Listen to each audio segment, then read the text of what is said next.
जम्मू कश्मीर से एक बहुत बड़ी खबर मिल रही है। पूरे जम्मू कश्मीर में आतंकियों के खिलाफ बहुत बड़ा ऑपरेशन शुरू हो गया है। सुरक्षा बलों ने 10 से 12 हॉटस्पॉट की पहचान की है जहां आतंकी छिपे हो सकते हैं। श्रीनगर रीजन के 6 से 7 हॉटस्पॉट पर सर्च ऑपरेशन जारी है। जम्मू रीजन के 5 से 6 इलाकों में सर्च ऑपरेशन चल रहा है। सुरक्षा बलों को इनपुट है कि श्रीनगर रीजन में 45 से 50 आतंकी छिपे हो सकते हैं। तो अब एक एक आतंकी को ढूंढकर उसे उसके अंजाम तक भारतीय सेना के द्वारा पहुंचाया जाएगा।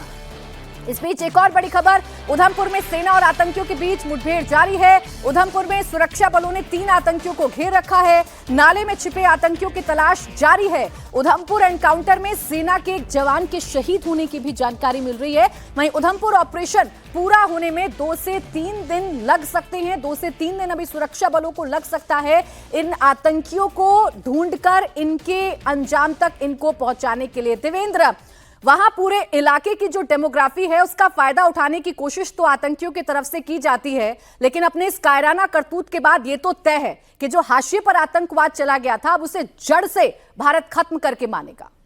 बिल्कुल प्राची, डेमोग्राफी जो सबसे बड़ा एडवांटेज है उन आतंकियों के सहारे। बहुत सारे लोग जो कि जम्मू कश्मीर को उस रूप में नहीं जानते, उनको ये लगता होगा कि कैसे ऐसा होता है कि 2-3 आतंकवादी आए और मार के चले गए, उनको कोई ढूंढ नहीं पा रहा है। वो इलाका इतना दुर्गम है, इतना जंगली इलाका है। जैसे आज ही उधमपुर में जो इनकाउंटर चल रहा है उसमें नाले में वो कूद के फिर उसके बाद भागने की कोशिश कर रहे हैं। जो सोर्सेज के द्वारा हमें जानकारी मिल रही है उसके हिसाब से 3 आतंकवादियों को वहाँ पर घेरा गया है। इससे पहले कि किश्तवाड़ का उदाहरण उठा के आप देखें तो तकरीबन 27 दिनों तक ऑपरेशन चला था उन आतंकवादियों को मार गिराने के लिए, तब जबकि 600 फोर्स लगाई गई थी, पूरे इलाके को घेर लिया गया था। उसके बाद लगातार ढूंढते तब फिर अंतिम टारगेट तक पहुंचा गया और उसमें 27 दिन लग गए।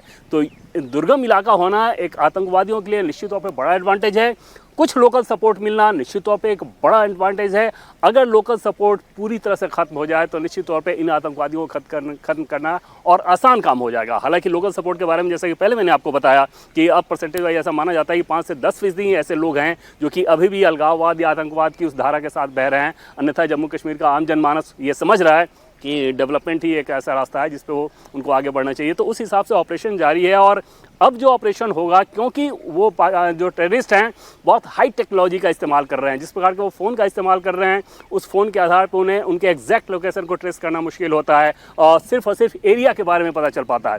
तो उतने दुर्गम इलाके में अगर जैसे आपको ये कोई बता दे कि 10 किलोमीटर में ये आतंकवादी कहीं छिपा हो सकता है, तो आप समझ सकते हैं कि उसमें सर्च ऑपरेशन कितना मुश्किल काम है और सर्च ऑपरेशन के दौरान उनके निकल भागने की आशंका कितनी ज़्यादा रहती है। तो ये अपने आप में एक डिफिकल्ट टास्क है, लेकिन फोर्स क्योंकि बहुत ज़्यादा मुस्तैदी के साथ इस काम कर रही है तो इसका नतीजा ये है कि आप देख रहे हैं कि आतंकवादी फोर्स से इनकाउंटर करने, फोर्स से भिड़ने का सोचते भी नहीं और वो सॉफ्ट टारगेट चुन रहे हैं, जैसा कि पहलगाम में उन्होंने चुना। लेकिन उनको भी नेस्तनाबूद करने के लिए अब ऑपरेशन ऑल आउट चलाया जा रहा है। बिल्कुल, सेना से हिम्मत या लड़ने की कोई हिम्मत इन आतंकियों के पास नहीं है। वो जानते हैं सेना के सामने आएंगे तो फिर मिट्टी में मिला दिए जाएंगे, इसलिए सॉफ्ट टारगेट को चुना गया है। लेकिन इसका हिसाब भी अब होकर रहेगा।